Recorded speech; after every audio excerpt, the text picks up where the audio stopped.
qışa yaxınlaşdıqca artıq o cür biz bombardımanların, o cür zərbələrin, raket zərbələrinin tez-tez şahid olacağıq. Çünki burada ümumiyyətlə Rusiya ərazisi, Ukrayna ərazisi həmişə xarici o düşmənə qarşı mübarizədə o coğrafiyanın təbiəti, o coğrafiyanın iqlimi çox mühüm rol oynayıb. Yəni ən mühüm silahlardan biri kimi qəbul olunur. Məsələn, o general qış deyirlər. Yəni Rusiyanın qışı ümumiyyətlə bir general qədər önəmli rol oynayır o müharibənin gedişatında.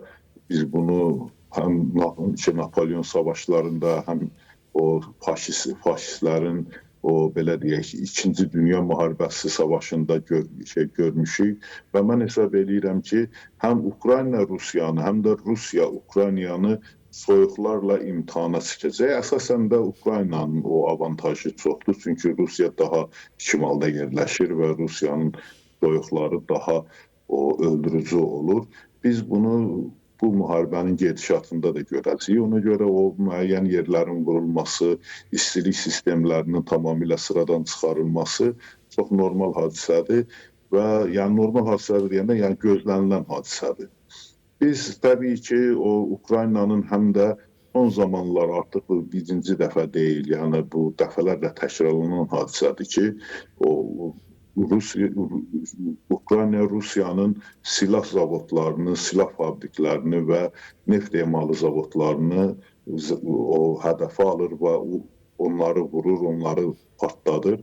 Məqsəd də nədir? Tükəndirmə savaşı deyilən bir anlayış var. Tükəndirmə savaşı nədir? Sən o güclü düşməni tükəndirə məhv edirsən ki, tükəndirə sən onunla mübarizə aparırsan. Vaxtilə o Mehdi Xan da o cür Çinlərə qarşı o cür mübarizə aparırdı. Bilirsiniz ki, o Çinliləri o belə deyək dağa çəkərək, yəni o zaman fəsillərin də dəyişilməsi zamanına düşmüşdü həmin müharibə. Dağa çəkərək orada onları soyuqla imtihana çəkib və demək olar ki, özündən 10 qat, bəlkə də daha çox, məsələ, yəni hətta daha çox, bəlkə də 100 dəfə çox düşməni o cürə məğlub eləmişdi. Bugün Ukraynada eyni siyasəti yerinə yetirir, eyni taktikanı həyata keçirir. Yəni Rusları həm tükəndirərək, həm də soyuqla Rusiyanın öz təbiəti ilə onları sınağa çəkmək, onları məğlub etməyə doğru aparmaq. Yəni buna o şərq idman növlərində də düşmənin öz gücündən özünə qarşı istifadə etmək sənəti də deyirlər. Mən hesab edirəm ki, Ukrayna bu sahədə çox ciddi uğurlar əldə edə bilər, eləyəcək də, o əzmi göstərir və təbii ki, o zaman keçdikcə, indi biz havalar getdikcə soyuduqca Rusiyaya endirilən zərbələrin daha çox olması, o istər-istəməz Rusiyanın həm iqtisadiyyatında, həm onun hərbi gücündə, həm də insanların səbrində çox mühüm dəyişikliklərə, çox mühüm imtahanlara səbəb olacaqdır. İndi bu cür artıq o müharibəni bu şəkilə çeviriblər. Yəni həm Ukrayna Rusiyanı, həm də Rusiya Ukraynanı bu cür o imtahanlarla sınağa çəkir. Hesab edirəm ki, burada yenə deyirəm, Ukraynanın avantajı daha çoxdur və bundan da yəqin ki,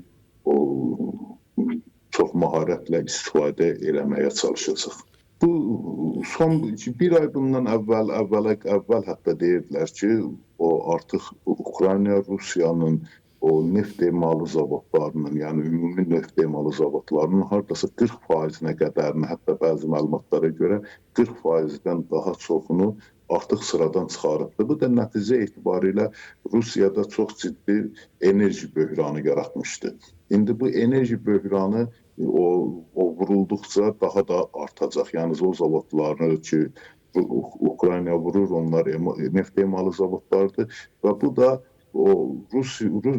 Rusiyanı belə deyək, daxili bazarına da bu tək xaricə satmaqla da qalmayacaq, yəni belə deyək ki, ixraca təsir eləməyəcək, həm də özünün daxili bazarı, daxili tələbatına da çox ciddi zərbələr vuracaq. Bu zərbələr əsasən hərbi sistemdə, hərbi sahədə özünü göstərəcək.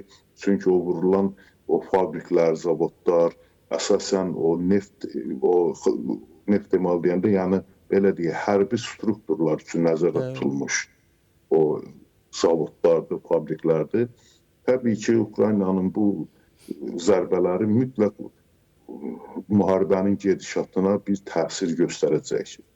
Amma bu təsir nə qədər effektli olacaq, nə qədər Rusiya buradan təsirlənəcək, bunu təbii ki, indi bizim bu barədə məlumat verməyimiz, proqnoz verməyimiz çox çətindir. Çünki ruslar bir çox məsələlərdə dözümlülük nümayiş elətdirirlər. Amma təbii ki, yanacaqda dözümlülük nümayiş elətdirmək də asad deyil. Çünki sənin əgər neftin, sənin əgər o benzinin, salyarkan yoxdursa, tankların da, topların da, digər o hərbi texnikalarında hərəkətsiz qalır, yəni yeriyə bilmir. Məncə bunun çox ciddi təsirləri olacaq. Biz indi inşallah bunu o qış ayları yaxınlaşdıqca daha tez-tez eşidəcəyik, daha tez-tez görəcəyik və onun nəticələri ilə də tanış olacağıq. Amma Ukraynanın bir dənə mənfi xüsusiyyəti var, artıq Ukraynanın özündə də bu müzakirə olunur. Hələ də o korrupsiyadan əl çəkə bilməyiblər. Təsəvvür edəm, mən bu günləri Ukrayna mediasını oxuyuram, Ukrayna mediasını incələyirəm, vərəqləyirəm.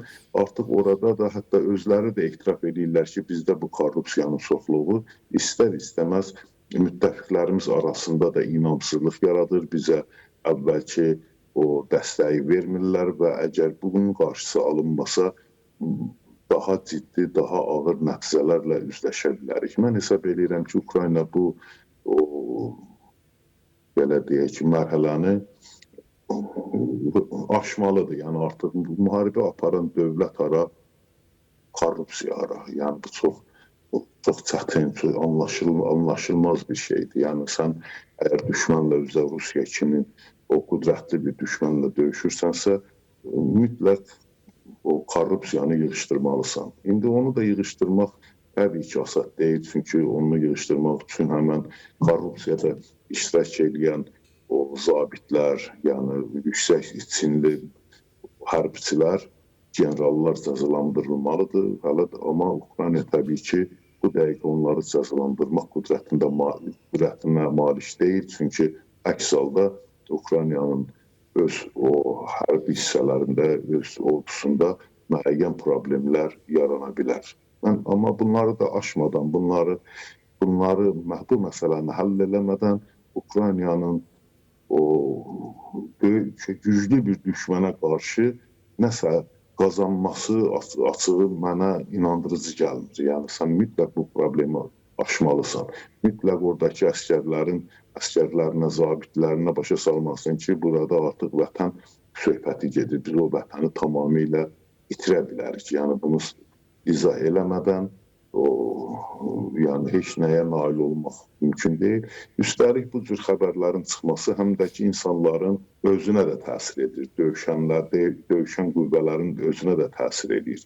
Yəni mən gedirəm, vuruşuram, canımı, həyatımı riskə atıram, amma sən də mənə ayrılan pulları yeyirsən, nə bilim, o silaha ayrılan pulları yeyirsən, bir dronu 10 qat bahasına dövlətə sırıyırsan. Yəni bunlar yaxşı hallar deyil və əvvəllər ruslar bu haqda yazırdılar, Ukraynalılar inkar edirdi, amma indi hətta Avropa dövlətləri belə, Avropanın o müəyyən nəşrləri belə, xüsusilə Amerika nəşrləri belə bu haqda açıq şəkildə o fikirlər dilə gətirirlər və Ukrayna ictimaiyyətində də artıq bunlar qəbul olunur və müzakirəyə səbəb olur. Yəni bugün onun müzakirəsi gedir.